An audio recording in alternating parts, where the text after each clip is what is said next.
красота! Спасибо, Вика. Это Вика. Спасибо, спасибо. Это именинник.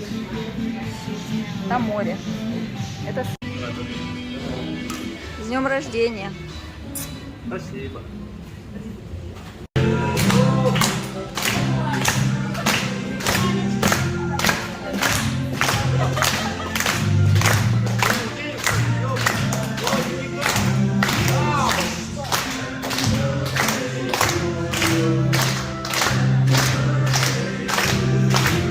Спасибо, спасибо.